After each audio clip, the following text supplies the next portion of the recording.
ladies and gentlemen, crawdads and crayfish, monkeys and musicians, anyone else out there who's not described by any of those names, you are all welcome to this season 19 of NGS Division B East series between fundamentals and hot dads. I am back. It is Elmster. Haven't had a chance to cast as much recently, but boy, howdy, am I looking forward to this series. So, we've gotten through the ban phase, or sorry, not the ban phase of the game, but we've seen our teams ban. And Fundamentals banned Sky Temple and Towers of Doom, and Hot Stats have banned Cursed Hollow and Tomb of the Spider Queen. So those maps are gone. Fundamentals won the coin flip and chose map pick. So our first pick and first ban will be to the Hot Dads. But Fundamentals with their first map pick chose Braxis Holdout. Very, very fun map. So on Braxis Holdout, what we have is a map that we have the 4-man and the off lane on a 2-lane map with a beacon or a kind of a point holding objective. Sorry, my headset is being an absolute donkey here. 1 second. There we go. So, with this 2-lane objective, we will have fights over holding the point in the 4-man and in the off lane. So sometimes what we'll see here are things that can gank easily. Genji, Murden, and Globals, Brightwing, and not to Haka as often, because you want someone who can win a 1v1, a duel in the top lane. So often your offlaner is a mix of somebody who can duel, but someone who can also clear, because even if you win the beacon, your opponent is guaranteed to get at least 18% of a Zerg wave as well. So you need to be able to do it. Just having a strong melee operator is not enough. You can win the point, but if you can't clear, your team is going to struggle a little bit. So you do want both. Does that mean Artanis? It very well might, Hokalele. It's going to depend what our off-laners love. So we are waiting for this game to get hosted. And in that time,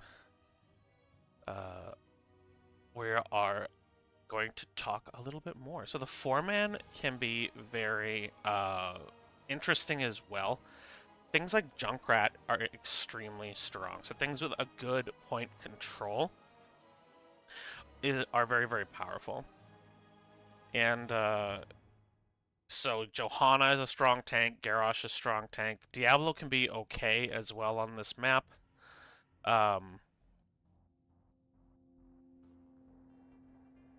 So there's just a lot of just point control. You want to win the point. Now, why did that not change? Because I didn't change it. Haha! Well, it's done now. So, there we go. Not too late into the game, I would say, honestly. We do tend to see some big 5v5 team fights. So, drafting for strong team fight isn't necessarily terrible, but it's better if your team can handle 2v2s, 3v3s, 4v4s, that sort of thing, because there are rotations, there is a fair amount of map movement.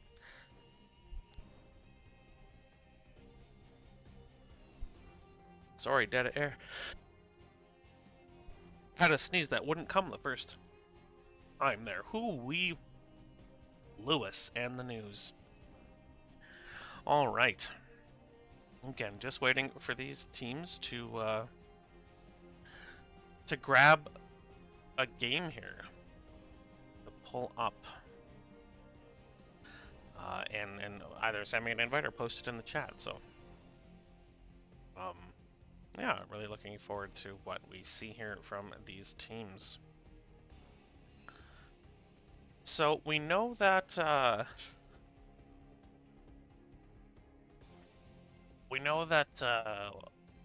Stats has had some success. Sorry, I'm really struggling on my words here tonight. Ugh. Hot Stats has had some success. In fact, their captain told me in the coin flip that recently they defeated the highest point percentage team in B East. So they're feeling strong. They're feeling ready to handle this. But they didn't get to choose the map, and so it could be. We do sometimes see interesting map comps pop out on the 2-lane maps. So it is entirely possible we see something interesting between one of these two teams. And sometimes when a team is near the bottom of the standings, like fundamentals are right now, they'll come out with something crazy, just trying to rattle their opponents or just trying to come up with a look you're not expecting. So that's going to be something worth hoping for. And yeah, so I hope you're all having a good day. I'm a little bit on the tired side. I have a new job, and today we're moving furniture so I could get my office. And I was gonna have a nap this afternoon, but Doggy decided he wanted some snuggles time. So I usually can't nap if the dog's on top of me, and he's an 85-pound German Shepherd. So, in his mind, we had a nap. In my mind, I had a puppy time, which, worth it. But if I seem like I'm 3 brain cells short of a delivery, then also yes. So, we've got a team who's still waiting for one person. So, we're just going to give them a bit more time here. They still have 10 more minutes before it becomes problematic. So, we're just going to go for that. And yeah, I mean, what other kind of fun vamping materials do we have? Friday Eve? Oh, it's my Friday already, Hokulele.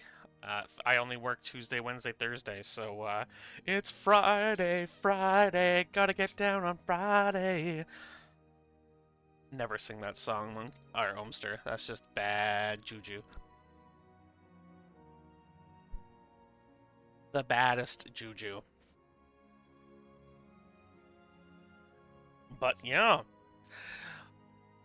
one of the things I've seen on this map that I actually really enjoyed, just conceptually, I actually hate facing this as an offlaner, is I've seen D.Va in the offlane, and although she doesn't win the 1v1, she also doesn't necessarily lose it. She can be very irritating there. And so if her team wins, she doesn't really add any clear to the Zerg wave from the opposite side. Hey, Jimmy, thank you so much for the Prime subscription. I really appreciate that, man. If her team loses, she clears with her mech, and it clears pretty much all the Banelings, it clears the Hydralisks, and it clears the Zerglings, which actually do a lot of structure damage, even though they don't have a lot of health, which can be really, really useful. And yeah, like, if her team wins, then she can really kind of help push with a mech or just get really good at knocking people out of place. And some point control heroes, some of the mages for point control can be really stationary, like Gul'dan likes to stand still when he's casting. Chromie can move while she's casting, but a fair number of them have like casting animations. She can be very good, D.Va, at disrupting stationary characters, or characters whose damage output improves when they stand still. So I've seen it. It was interesting. We may have a co-caster at some point here, but I'm not going to worry too much.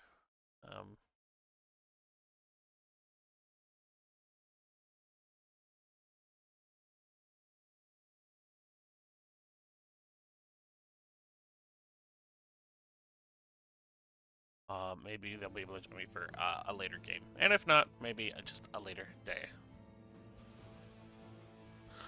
And it looks like we've got the R's in chat. We are getting started. Let's do this. Welcome to Brax's Holdout, ladies and gentlemen. Crawdads and crayfish. Potatoes and tomatoes. Everyone's welcome in the Elmster stream. So, Red gets first pick, first ban because this was chosen by fundamentals, and we'll see what they will prioritize. Stukov is banned.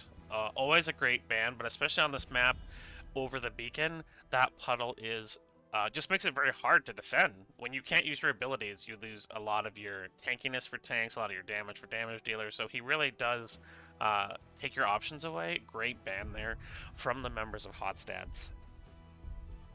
On the left, we're going to see a ban out of fundamentals. Their first ban is going to be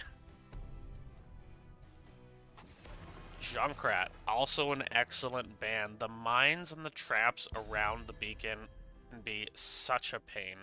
And he's got decent clear for the Zerg wave as well. Garrosh is banned, another great tank. If you can't step on the point because you're afraid of getting thrown, you can't control the point. So another excellent area control tank removed by the members of Hotstads, and I think that makes a lot of sense. I'm not super familiar with the members of fundamentals, but it does seem, you know, like it's good to ban a Garrosh against them. Maybe one of their tanks very strong about it, but even on this map in general, great ban. The final ban is coming out. It will be Johanna, another strong tank on this map. So the first pick is up to the members of Hotstads. Curious to see who they will prioritize. No particular, oh, and it's the Oriole for user error. So no particular role was totally choked in these bans, but they prioritize the Oriole. Now, she does have no cleanse, and both of her alts can leave a character very open to being crowd controlled. I would say she works better in a double healer setup, but her healing throughput at the moment is fairly close to unrivaled, I would say. Anduin can come close, but Ariel is extremely strong. We do see a Nubrak Deckard coming out. Two good point control characters. Deckard being able to set up potions, which can be used even if he dies, so very, very useful. But instant picks here now from Kakarot and Godly Noob. Falstad and Blaze picks, so we do have the global, which it can be really useful in winning a team on this map. Falstad also has moderate clear on the wave, and Blaze, just an excellent offlaner in general.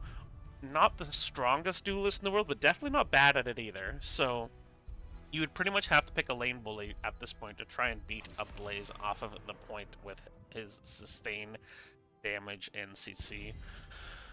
Muradin will be banned now, so now they are starting to choke out the possibility of tanks.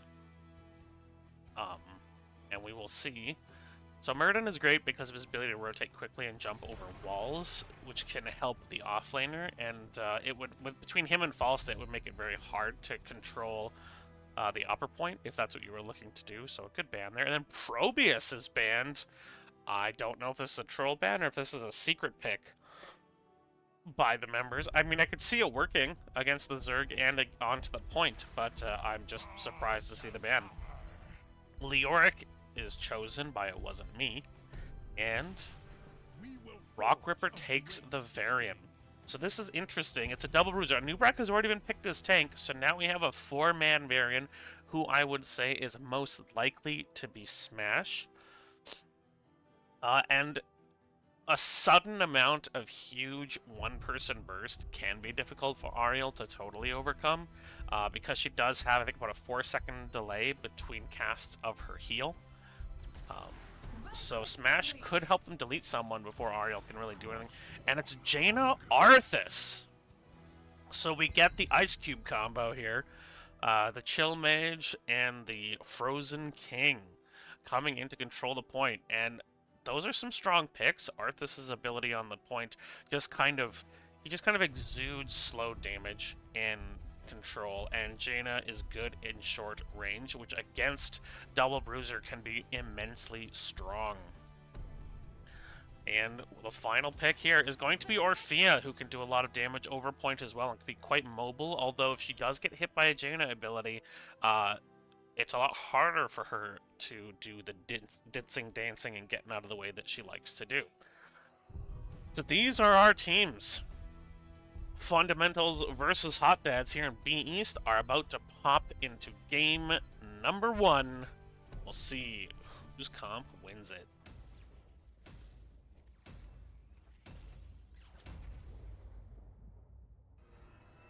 So we have a double bruiser comp. We have kind of an attempt at a burst comp between the Anub Engage, the Varian Smash, which I'm guessing it will be, and Orphea can be a hyper carry. So there's the possibility for some big blow up from the members of Fundamentals here. What they would like to do is find someone and destroy them. And on the red team, we have more of a delayed fight comp, a comp that also takes things slow and push people out. So let's see how this goes. On the blue side, representing the Terrans, we've got Fundamentals, Stixa on Anubarak, Rock Ripper 21 on Varian, Ronan playing Orphea, Tantrum on Deckard, and it wasn't me on Leoric. It was him. On the red side, we've got Hot Stads, Kakarot playing the Falstad, Godly Newborn Blaze, King playing Arthas, Q-Ball 162 on Jaina, and User Error on Ariel. Now they're hiding their 3-man here because they're looking to get some early damage onto this Leoric, maybe push him out of lane. Now this could be a really hard matchup for Blaze. If Leo hits the W, Blaze loses the trade. So you really just need to play around that W. But it looks like they're going to go for the quick damage here. They get a lot of damage. Half of Leoric's health is down, and they're going to push out. It looks like they're willing to do just a 2v3 here. Playing very safe on the bottom, pushing with the 2v3 in the top.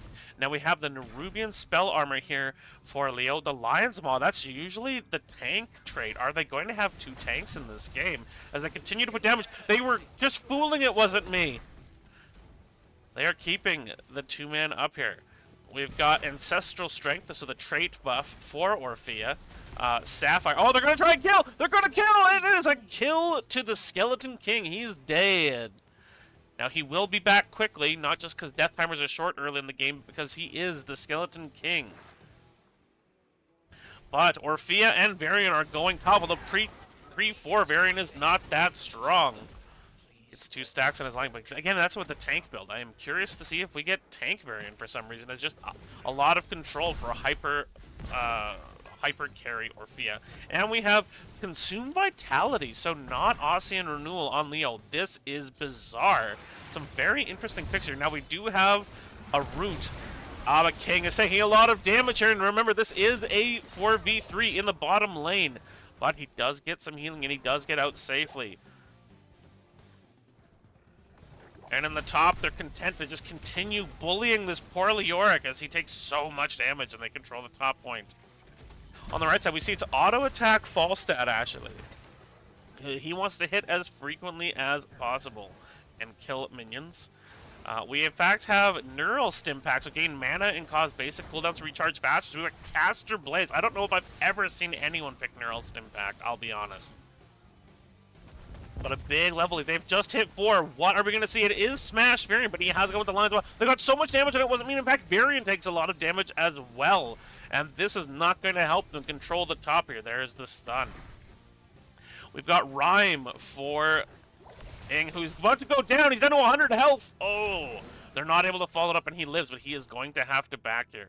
So the control will not switch heads. There's the smash onto Kakarot's Falstad as they go towards the point with It Wasn't Me, but now they're losing so much damage. So much damage. Rock Ripper is dead, and It Wasn't Me wasn't able to push Kakarot away. He does get the Drain Hope onto the Falstad here, but again, so much damage coming out. Goblinu is very low on mana, and I don't know if he's used his Neural Stim Pack, but he is going to back here, which means Kakarot is still in control here, and they've managed to force Fundamentals back on the bottom, so they will go to claim this, but it is contested. A good whip by user error means that they are able to take it for just a few ticks. King attempting to come in, but a good impale from Stixa there. User error is getting very low. She's chased out. She's knocked up by Stixa. A good whip there, and now King is on Ronan, trying to keep that Orphea, and Orphea dies! Or it can be a surprise how much damage Arthas can get when you're in that E of his. It does so much damage. And yeah, Stixa's going to have to run away now. And now they're in control of both points, even in a 3v4 bottom. Arthas can be a surprisingly powerful tank. Now, user error is alone. Jaina had gone down to help get that globe as well, but Deckard just misses that Scroll of Sealing. Stixa looking to jump on the point. Orphea's just coming back now in the top. Godly Noob's taking a lot of damage from Rock Ripper, but Kakarot managed to push back the Varian. But Fundamentals is reclaiming in the bottom here. We'll finish our level 1 talents. We've got Increasing Clarity, so the Whip Stacking Quest, and we have Winter's Reach. So, but she hasn't got other Q traits, so she hasn't gone for the Q machine gun build that you'd maybe expect with that level 1. We do have the Frozen Tempest stacking build, which again can provide you with just more damage than you expect. It really slows down the... It helps the slow last for longer, but it also makes it easier to keep going all the time. So we've seen this game settle into a fairly stable 2v3, although it is 90% to 0 for the members of Hotstats. Stixa has to back, and Hotstats reads this immediately, jumps onto the point in the top. This double bruiser struggling to deal with Godly Noob and Kakarot, who've taken down the gate even without the help. There is a miss on the jet propulsion, and now they jump onto Godly Noob. Draenhope is on Kakarot, but once again, Rock Ripper taking so much damage. And it's all over. Stop them at once. Stetman screams in a panic. Sloth, what up? Yeah, you also got to root for some Arthas. Arthas is great. So, a good defense onto this. Godly Noob misses the jet propulsion once again, but he will safely get to clear. And in the bottom, a huge Zerg wave. And the double... Oh, Ronan is caught! Oh, but King is now taking the... And he's going to go down. He was taking too many turret shots. Got a little too excited there. Now... Triple frontline does not often have the best clear, but this is how you get the best clear. You kill someone, you clear their stuff. I mean, it's like, it's not stealing if they're dead, then it's looting, and it's much safer, right?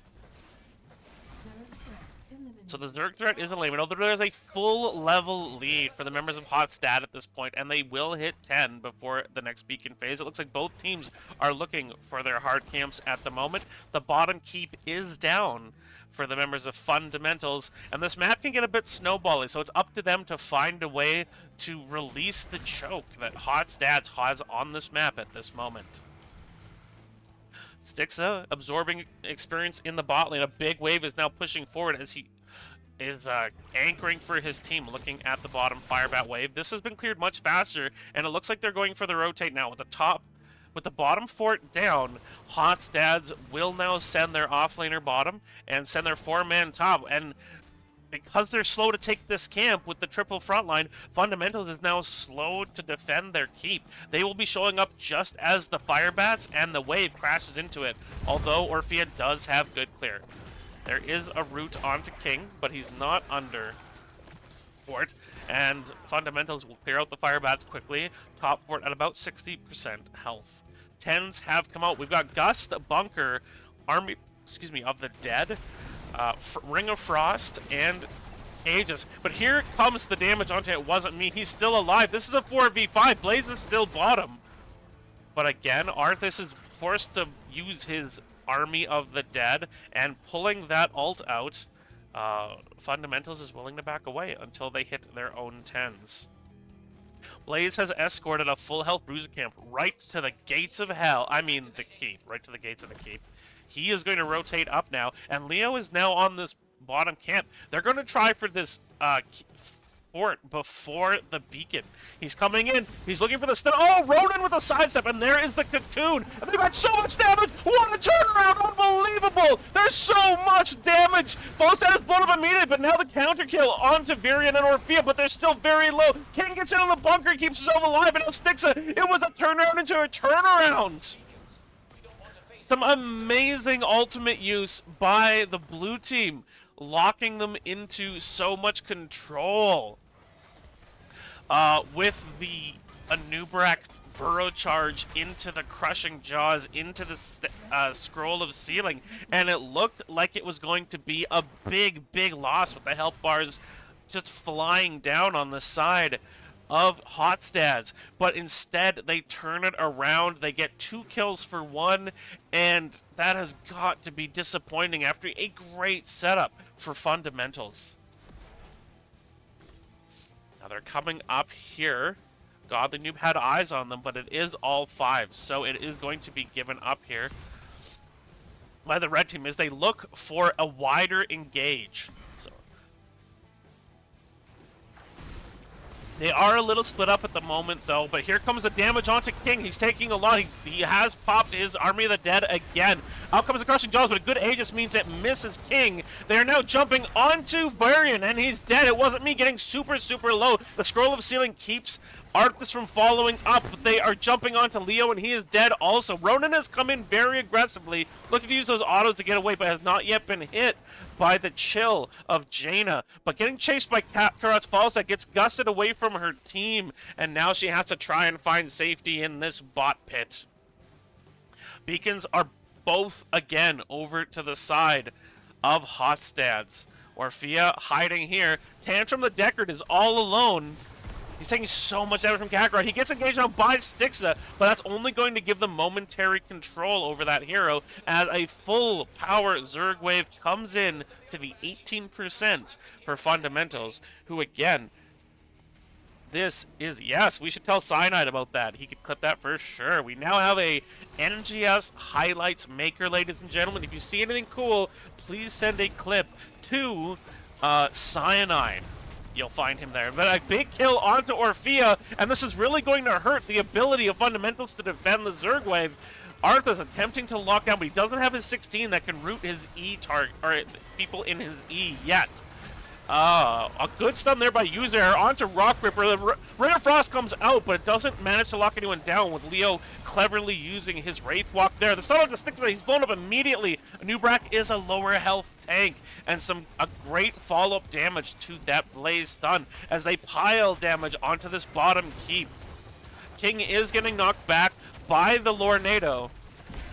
They have to be careful. Damage is coming out. A big root and a kill by the Crushing Jaws onto Jaina. The bunker does come out, and they do get the keep. They jump onto Ronan. He's dead again. Godly Noob, knowing his limits on Blaze and absolutely playing to the absolute limit of that character. So once again, instead of a 1-for-0, it is a 1-for-1.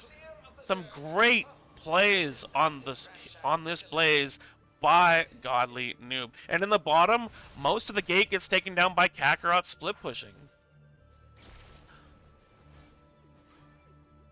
We're seeing 29 stacks of Frequent Flyer for Falstad out of a potential 65,535, which I've never seen it make it that high, but maybe you have.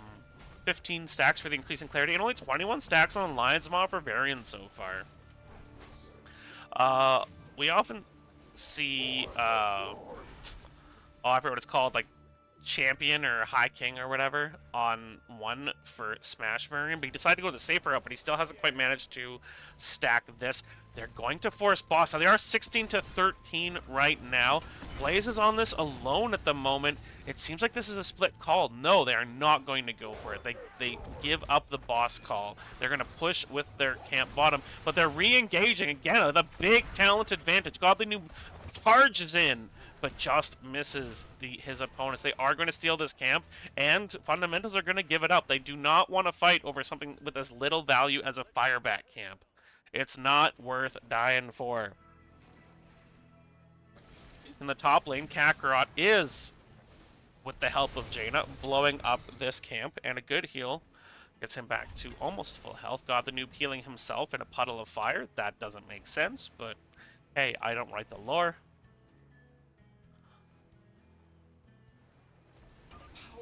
Now, with everything else off the map, they will go for the boss. And they are able to clear it very, very quickly between the Falstad and the Jaina damage. It looks like the blue team is sniffing this out, but it seems like it's already too late. They don't have ways to clear this. A good route by King. But in comes, a big gust, but the Lornado's clearing off the point. Ronan is trying to come in, probably the wrong character for that. A ton of damage coming out. Out comes the Entomb and the Crushing Jaws. The Crystal Age Stone as well. Cocoon is onto Oriel, but Ronan is dead. Leo is dead. Stixa is dead, and Varian is dead also. A 4-for-0, and they got the boss. They tried, and they had some good tools, but having everyone locked out, it's a 5-for-0 team fight for the members of Hotstads as they dominate the members of Fundamentals in that team boss fight. And yes, 17-14, not an optimal fight, but you have to give Fundamentals props. Not the optimal fight for them, absolutely, but it wasn't going to get any easier after this. They had to hope that with the boss distracting, with hopefully a split focus, that they would have a chance to take the boss and win a fight, or to kill some people, maybe get 2 or 3 kills, and give up the boss, but still get some kills and get themselves a little more control into this game. The pressure isn't going to get any lighter with already 2 catapults on the core as they clear this boss. But in the top, It Wasn't Me gets caught by the 5-man as a full power Zerg wave to 18% comes in. And it looks like this could be the end of the road for fundamentals in game one. The control over this game has been artistic by the members of Hotstats. We have 4 defending. Leo will be back in 16 seconds, minus whatever he can get from his trait. King is rooted. They will engage onto King, getting a lot of damage here. He is split. Here comes the Crystal Agents to stop the Wombo combo, and instead they root the leader. Take so much damage, he's dead. Ring of Frost comes out. Rocktober is on Kakarot. He's down to half, but he is not afraid. This dwarf on a duck is going to kill Varian. And King is trying to jump on Ronan, taking a lot of damage from the Orphea now. She is getting sustained, but there's not enough healing. Oh, a great stun from Godly Noob means that Ronan cannot carry, and the Zerg wave is on core. 10%, 5%, it's over. Game number 1 is going to go to the members of Hot's Dads. What a game 1. And again, the control of that game, artistic by the members of Hotstats. And again, Blaze had more damage than Orphea here. Blaze had more damage than Jaina. Some big whiffs on Jet Propulsions early, but it seems like Godly was just getting his eye in. He was setting his calibrator, or calibrating his eye, and he started landing stun after stun in the late game that led to instant blow-ups as Cue Ball just ready to fall up very fast with that Jaina. Ariel's healing was good. I mean, the kills are 20-3, but a lot of those came later in the game where they had a big advantage. Leo, unfortunately, caught 5 times. Orphea, with her mid-range damage outside of her E, getting killed 6 times. Varian 5 times. So a triple frontline setup that wasn't done badly, but really struggled into this Jaina. We don't see a lot of Jaina, but Jaina Arthas is so good. Is that ring hard to see or just me? I'm not sure which ring you're talking about. The Roving Eye. Or the Roving Eye. I don't know. But yeah, it's just absolutely fantastically controlled gameplay by the members of Hotstats here, and we will see where we'll be going for game number 2. So yeah, big win there, and great control there from the members of Hotstats. A lot of kills, and again, in the early game, I think that 2-3 split kind of confused the members of Fundamentals. But yeah, Arthas, Jaina are so good into a team that wants to walk into you, that wants to jump into you. A Nubrak, Varian, they really want to come up to you. Orphea wants to dance around you, but Arthas's E just creates space. And it also does a pretty decent amount of damage. I mean, Arthas up there almost to Falstad's level of damage here. And it's really just kind of incredible that they picked these 2 not commonly seen heroes, but they really perfectly countered what the blue team wanted to do, what Fundamentals wanted to do with their jump on you and blow you up comp.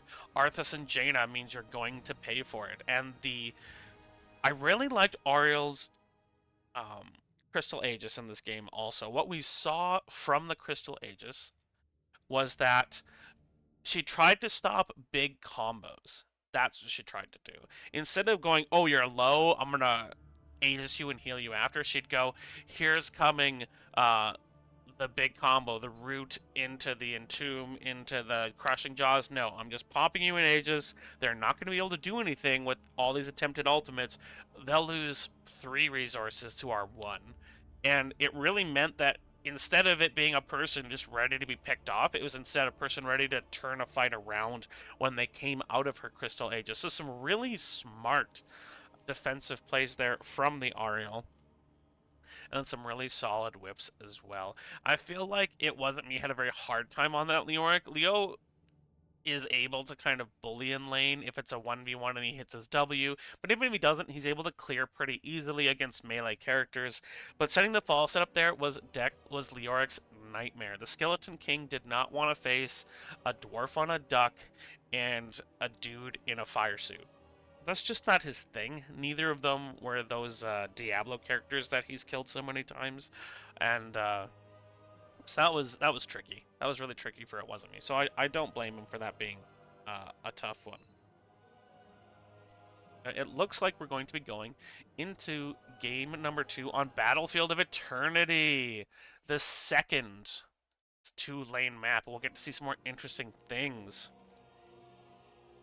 So this one has the Immortals. This time, the map was picked by Hot Stats, which means the losing team Fundamentals chose first pick. And so we'll see if they're able to get a better result on this map. This map, of course, the High Heavens against the Burning Hills. And High Heavens against the Burning Hells. Yeah, so we have the 2 Immortals in the middle. Again, we often see different builds in this one. You can win this game by having a really good racing team. You can win it by having a good team fight team. You can race it by having one good racer and a really good denial team. There aren't a lot of opportunities for macro, so you don't often see big-time macro teams because the lanes are fairly short until the forts go down. So I think that, again, we might see interesting things here, but the standard things we see are Li Ming, Vala, Raynor, sometimes Zul'jin if all the other good auto attackers are gone. We'll sometimes see things like Chromie or Gul'dan as kind of backup mages to do the damage here. Genji is sometimes chosen to jump on enemy heroes, and again, and we also see tanks that like to create space here as well, although slightly different. So Garrosh is strong here. Diablo can really come into his own on this map. But you can also see things like Anubarak finding value. Stitches less so, but it's possible. Controlling people into the abilities of your Immortal, the stuns and the knockbacks, can be really kind of helpful when they're trying to take it. And so for that reason, Garrosh can be extra strong because he can throw them kind of where he would like to. So we'll see where game number 2 is going to go between these 2 teams. It looks like everyone is R, so we're going to be popping into draft momentarily. So let us get into this draft.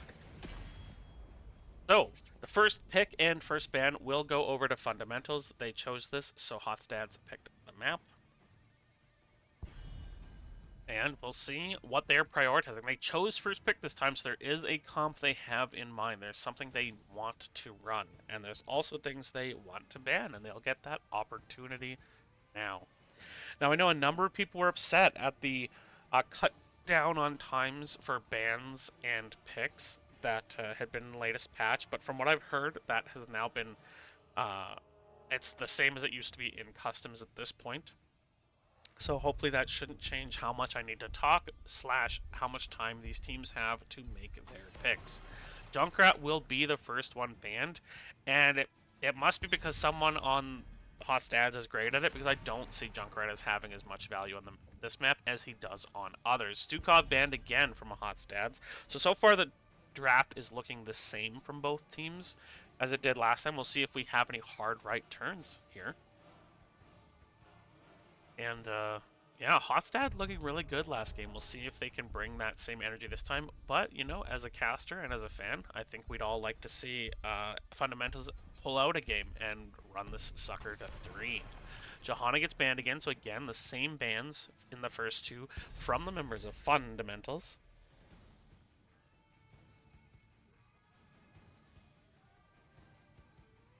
And we're going to see what else gets banned from Hot Stats. Now, they have moved fairly fast throughout the pick and ban phase.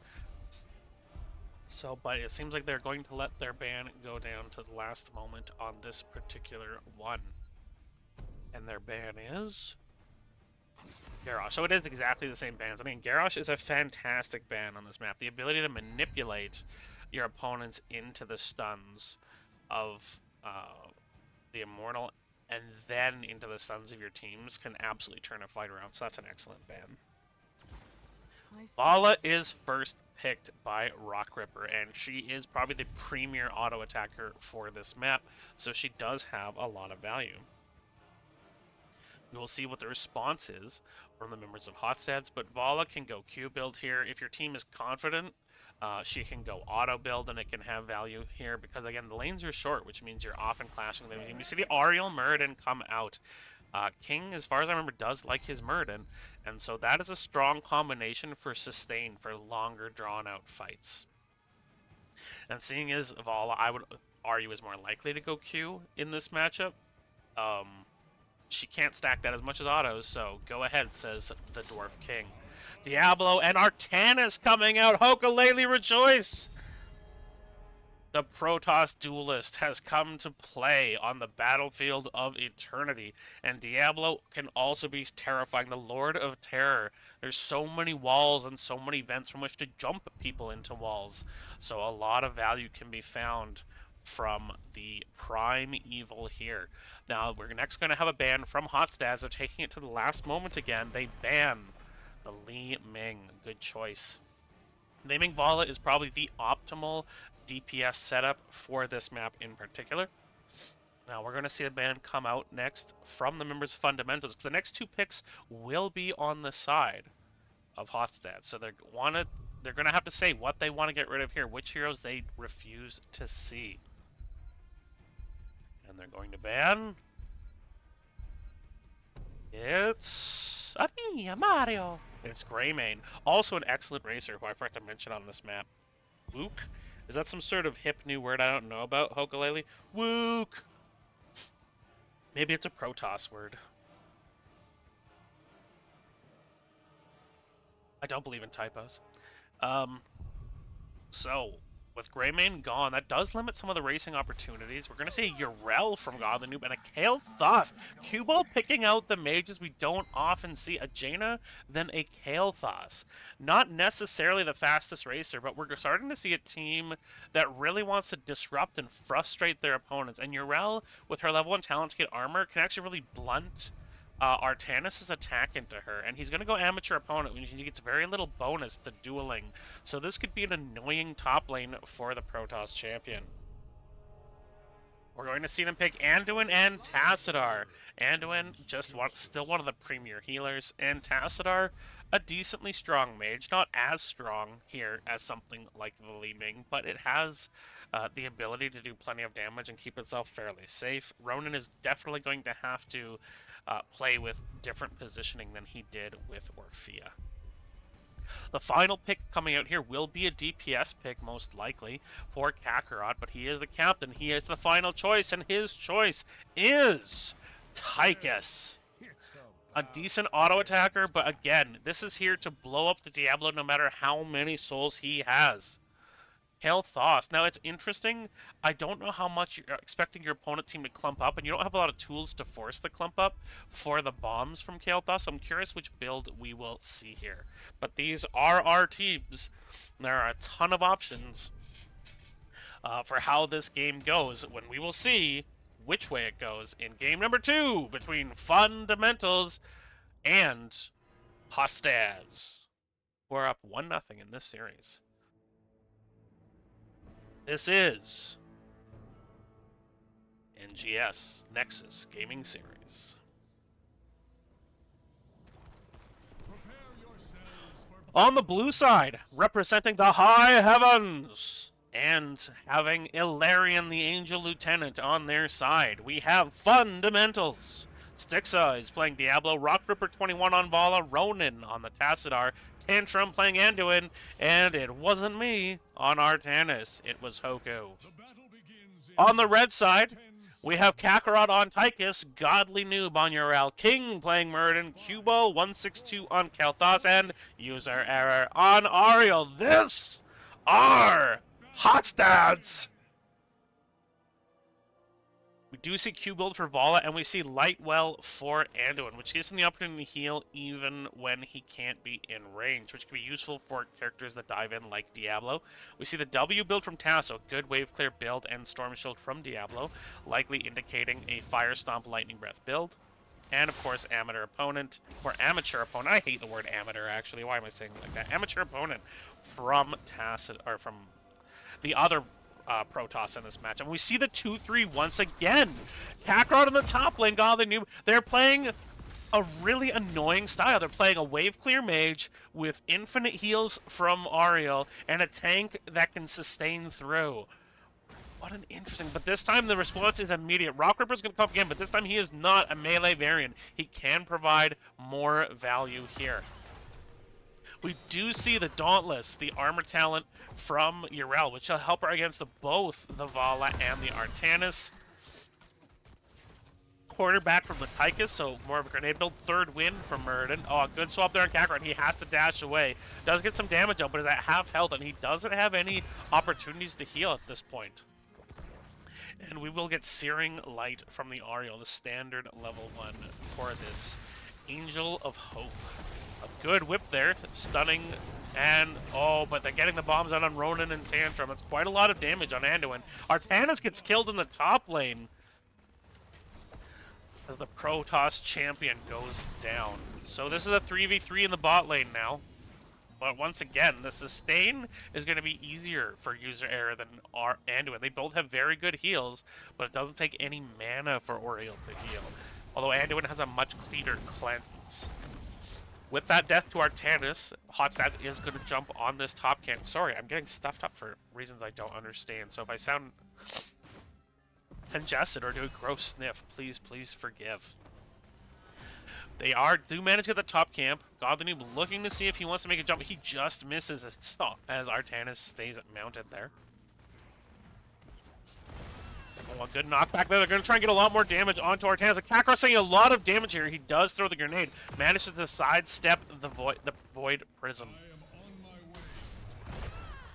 He's taking a lot of damage again on It Wasn't Me. They try to deny that ability. He's taking so much damage, he gets away with 77 health to It Wasn't Me. Last time they were killing him on Leo. This time he died once. He said, not again. Not again. We see the forward call. Master Assassin, it is for Tychus, which means we likely say Odin instead of Laser Drill. We do have the Hand of Freedom from the Yrel helping her team. So she has the cleanse now for roots and stuns, I believe. No, roots and slows, sorry. And gives them movement speed, as two camps are now pushing on the top. But the blue team is going instantly for the race, and for the moment they are ahead, as Hotstats does not have a strong race compared to their opponents. Artanis pushing on Godly Noob. And... what? Their race was faster? What happened there? IR confuzzled.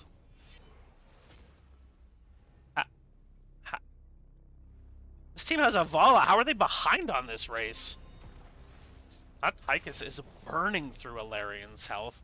But with Artanis here as well, they might be. This is going to be a very, very, very close race. But no, with everyone there, Fundamentals does in fact win the race, but they're a full level down. Godly Noob is in the backline right now and trying to be an annoyance, and he does that. But Styx is all alone up front. His team had gone after Godly Noob, so Yrel got accomplished what she wanted to. The Space Goat being a really bad influence on the members of Fundamentals.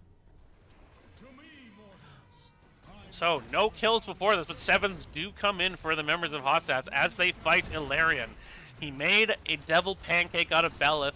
He got a shield, but it went down quickly, and he's already into his melee phase, and down to about half health as he crashes through the gate here. Stixa would like to find some control, but Godly Noob coming in from behind. They're looking to engage now with their 7 advantage. Stixa very low, and Vala has been caught. Vala taking so much damage, and Rock Ripper is dead as the gate is down and the keep is starting to take the fort is starting to make involvement, and Stixa is taking a ton of damage. He cannot get out, and he is killed. Both of them killed, hilariously enough, by the Dwarf King, Muradin. Their keep took about 10% damage, but they got 2 kills, and they are, again, a full level ahead. And about half this fort has gone down in the top. They're just going to jump in. They're looking to kill Tasso. A great hit. Stormbolt, a great whip, and another Protoss dead. Somewhere Kerrigan is cheering. And James Rayner is crying. A great swap there onto the Kael'thas, though, taking so much damage. A good root follow-up from Anduin, but the healing from user error is on point. While in the bot lane, Yrel is quietly taking a camp all by herself. Sorry, we needed a Kaldor moment, guys. Artana stopped racing while it didn't have a race tool till 7. That's 2 good reasons, I agree. In the top lane, nobody managed to die. Tassitar's coming up, though, and this Ford is at 10% health. Yrel still hitting Khazra with a hammer. That sounds weird because it is weird. Don't hit Khazra with a hammer. That's both a human's rights and an animal rights violation because they're animal people. King's taking a lot of damage here, though. He does get flipped and stunned by the Diablo. He goes down, and now with one Khazra with 1 hit point, they managed to steal the camp against Hot's dads, and they needed to do this before Tens came in. Whatever it was, Hoku, clip it. Clip it! In the top, Godly Noob is able to bully the Artanis. The abilities that she gets, Righteous Momentum, Dauntless, it does make her more dangerous for an Artanis. Blue team looking to make a catch here just before Hot's Dads hits 10. The Immortals are going to spawn in 1 second, and they're going to go immediately to race. In the top, Hot's Dads are clearing, and they may have to make a halftime defense play. King is coming in, looking at Tantrum, who does get stunned, and then takes the Storm Bolt as well. Tens have come in. It's Odin and Phoenix. It's the Ardent Defender. Tantrum doing so much damage, and he's blown away by the Phoenix from Kael'thas. Rock Ripper is now caught, pushed into her team. Artanis trying to peel, but no! Blown away by Yrel. The Space Goat hops. For all the Khazra you've killed in Diablo 3, the Space Goat takes your life. King, hitting an angel with a hammer. This is weird. The Space Goat also has a hammer. We've got the Hammer Brothers, guys! Well, Hammer siblings at the very least. I don't think Yrel is male or even non-binary. Or fluid.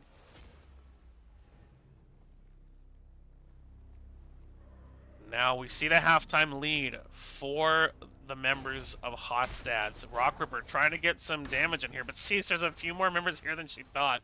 Immediately backs away. She only has 13 stacks on her Q. She hasn't had an opportunity to stack it very highly. The kills are 6-1 here for Hot's Dads. We do see Bala's phase tanking. It takes a half her health and damage already. There is the stun on the King, and the pushback from the black hole. They're trying to find it with choke. Goblin Noob jumps in from the side. The Rock Ripper is at 10% health and is blown away by the Tychus Odin here. Out comes both the Sanctuary, Power Word Sanctuary, Holy Word Sanctuary, and the Apocalypse. But all that leads to is Anduin standing still and getting murderized. Cry about that, Marianson. So, Fundamentals will settle for taking their camp as Ilarion gets bullied by another Angel. A2, Ariel, A2. They finish off, and this time Beleth will make an Angel Pancake. Scoosh. He steals its health, gets about a 60% shield, and in the top lane, Tassadar gets murdered. This has not been a Protoss-friendly game. We're going to have to form PET-P, People for the Ethical Treatment of Protoss. And again, somewhere, Kerrigan has just got a happy little smile on her face. So, in his ranged attack form, Beleth is attacking the gates on the bottom fort. Artanis is clearing top. They don't have a talent advantage at the moment. This is an opportunity for Fundamentals to get a kill or two while they are not at a talent deficit. But this fort is going down very, very fast. And it almost feels like the Kael'thas pick here is a bit of a win more pick. While they're ahead, he can force the front line back with his firebombs. The knockback there on Artanis from the God, the new very confident on the Yrel, and why wouldn't he be? He has played very well. The stun onto Styxa, the fort goes down, they start fighting on the gate, but the demon goes down, and Hot's Dads will back off. They attempt for a swap there on one of the mounted members, but it comes just short. Powered APOC sounds awesome. I really tripped over my words on that one. I'm going to blame it on being sleepy as all hell, but hey, I'm still having a blast casting. We see APOC, Rain of Vengeance, Black Hole, Suppression Pulse, which, I mean, yeah, I mean, it could have some value. and Holy Word Salvation. We don't often see, and there's a lot of disruption on the side of the red team. We've got the knockback from Godly Noob. We've got the knockback from Ariel. We've got the grenade from... It feels like it may have been a panic pick or maybe just a personal pick. But I guess who are you going to put the light bomb on? Rock Ripper is getting caught. Godly Noob can just jump in the backline whenever he wants. Rock Ripper gets blown up immediately, and now Anduin is all by himself and blown away. This Urel is going where she wants, when she wants. She's got all the stubbornness of a goat and all the flyingness of space. Please don't quote me on that. It sounded cooler in my head. Hot stats, putting a small amount of pressure as they push the wave in the top. They're going to push the wave in the bottom. In fact, they look like they're looking for a gank on it. Wasn't me. It wasn't me. Takes a lot of damage here. He's taking a ton of a great stun there by user and timed fantastically. Waited till the very end of the Muradin stun, then whips the Protoss. And somewhere, Kerrigan is just going, I'm having the best day ever as she, sits on a beach and murders some Protoss.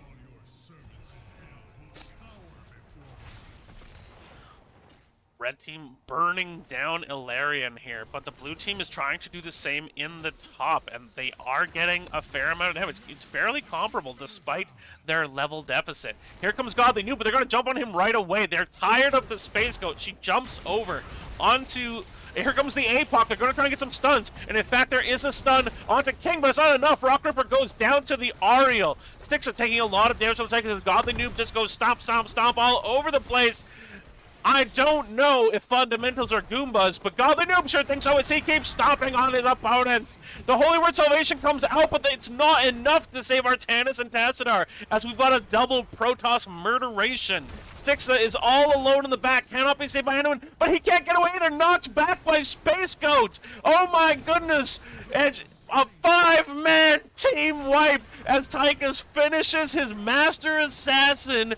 15 takedowns, and this is going to be one of the most fearsome Odins that has ever been seen. They have hit level 16. They've up 17-1 in kills. Now, Diablo had Soul, so he returns quickly, but this is not looking good for the members of Fundamentals. And once again, we see the Angel being smacked around. And it's really hard to know what they can do besides Turtle at the moment for the members of Fundamentals. They can't really leave their base at fear of losing someone and having to defend with a 4-on-5. King coming in from the side, throws a Storm Bolt and breaks things. How careless. How careless. The demon moves for the gates of heaven. Belith assaulting the high heaven with his siege mode and his weird swords that look like a T. Some clear there from Tassadar. Odin is going to come out, and it is going to have 25% attack speed buff. And these auto attacks are no joke. They put damage on a bell. Out comes the Phoenix, and there's a stun. Godly Noob jumps in, but is not able to get the knockback. Here comes Power Word Salvation, or Holy Word Salvation. But there is the knock up by the Kael'thas. And Artanis taking a lot of damage. He is killed. Styxa trying to find an angle with which to engage. But Belith is still at half health here. They're down a defender, and Belith still has a third of his hit points. They are attacking on the core. But the Immortal is about to go down. Do Hot Stats want to push this? Do they want to fight under core? No, they are backing away. Leaving blue team to mourn their dearly departed Protoss. And again, we're seeing so many, because only one death on the side to King when he was caught in that top lane. And again, they're just going to go around. They're going to take camps.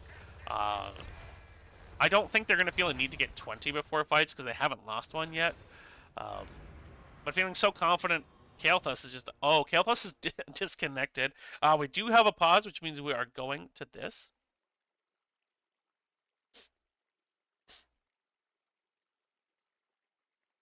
So we do have a disconnect from the Kael'thas, who walked up to a Khazra camp and then started backing.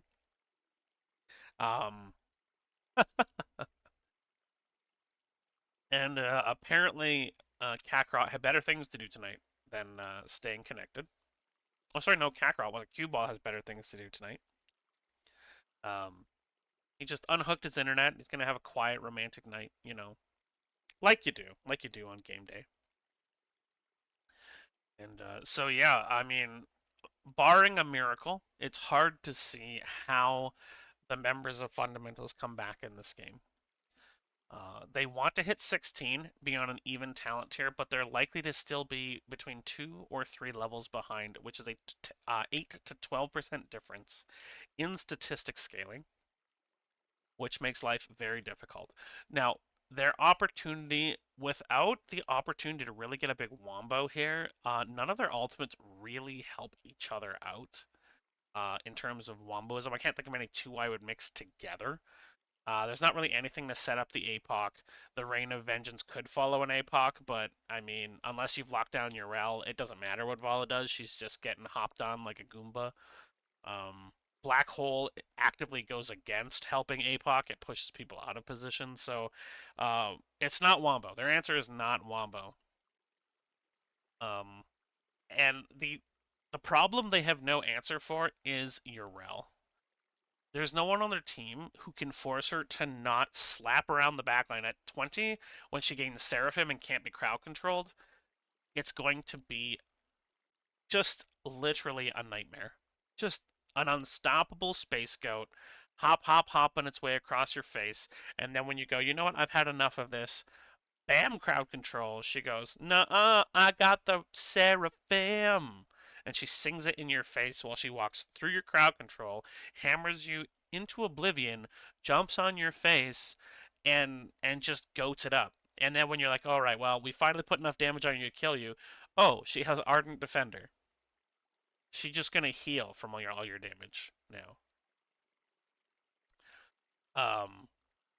So yeah, level 20 Urel is a terrifying creature, and that's gonna be rough. We are starting to see calls of ready.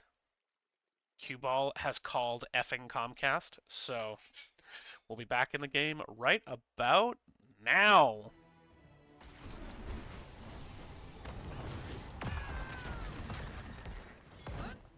So, effing Comcast has been called. We're going to see the camp taken here. Blue team will safely push these camps back. They do have 16 now. They really... Their only chance is now a pre-20 fight somewhere on the map where they have an advantage. I don't think Hotstats will give that to them, but that is their only chance. Their only hope of a fight win is that Godly Noob dies, basically. Or is caught doing something else on the map, which I can't imagine why he would do that, but that's kind of what they need, to not get Urelled. They're looking for an engagement. They don't come from the bottom angle. They're going to look at them straight up and down, front to back. Immortals are spawning in 14 seconds. This is going to be a big pressure point now. Fundamentals are going to be forced to choose. Will they die to an Immortal with one keep up with 90% health? Are they going to try and force a fight here? They are 3 levels behind. They're going to go immediately for race, which does give Red Team the freedom to do the same. They are going to just smack the Immortals, and it is so even. And just barely, the Demon's health is lower. Barely. Less than 1,000 damage separates them. Are they going to go for race again? No. Red Team... Cue Ball has put some damage on there, but Hotstats is going to jump in. They want to finish this right now. Out comes the Holy Word Salvation, and it does protect the team. Cue Ball's taking a lot of damage. I know Stixa is on the backline, but now you're Rel. Ronan has done a lot of damage, but Anduin is dead. Artanis is dead. Diablo is now dead. Ronan standing there, but here comes the Goat Stomp. Knocked back. That's a 2 for 0. And now there's not going to be much shield on the Angel this time. Almost none. Rock Ripper did pop in, but Stixa manages to take that hammer for her. Good tanking there. Ronan trying to get a little extra damage in from the side here. Will he get caught by King? No, a great force wall there. They're trying to find the angle. They're trying to find the opportunity to get the last damage down onto this. But now 20s have come out. This has become an impossible game for fundamentals. Tassadar was killed by Muradin. And although they only have 986 health on Belith, the blue team was not going to be able to capture them. They are going to engage onto cue ball here. Godly Noob is rooted, but still manages to knock back his opponents as Ilarion slowly falls. We see so much damage on him. It wasn't me. A good pull there by Tantrum. The bomb is on Rock Ripper. They do stun Godly Noob, but with a very, very small shield, Belith will take the field after squishing his immortal opponent. This bottom wave has to be cleared quickly because the defense at top is going to happen, and there's a huge wave pushing into their fort before the Demon Lieutenant even makes it here.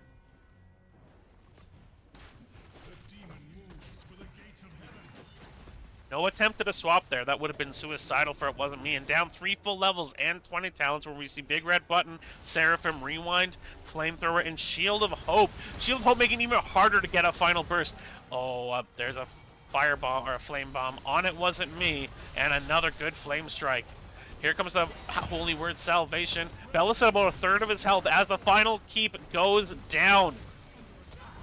Urel pops the Seraphim, looks in. Out comes the big red button damage. Huge nukes. Rock Ripper has the bomb on him. The core is being attacked by the Odin, which is finished Master Assassin. Belith goes down, but it's not enough. Out comes the Black Hole. They're trying to knock back user error, but Urel jumps on with her Ardent Defender, and this game is over. Game number 2, Battlefield of Eternity, goes to Hotstads, and they win this series 2-0.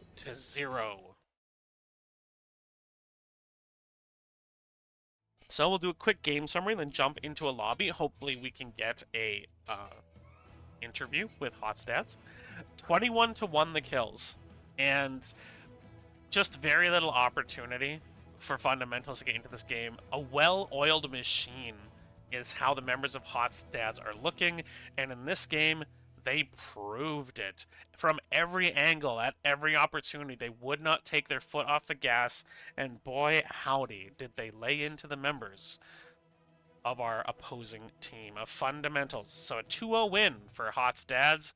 Let's see if we can get this team to a lobby.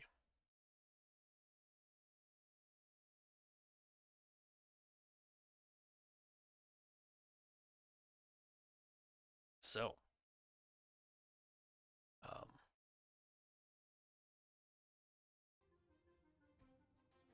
exciting, exciting games there.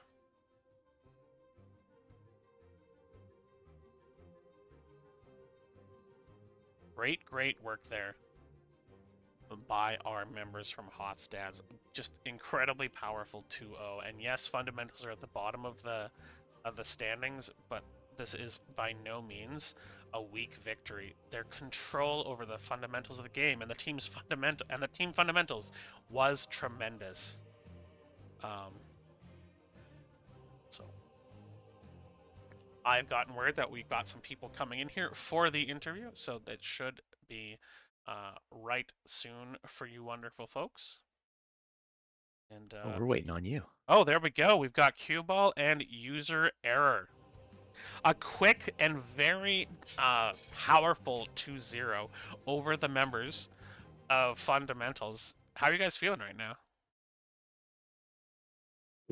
Feels good. We had, it's always fun to have see different bands and have to draft some different comps and fight through a DC. So all in all, it was it was a fun 2 games.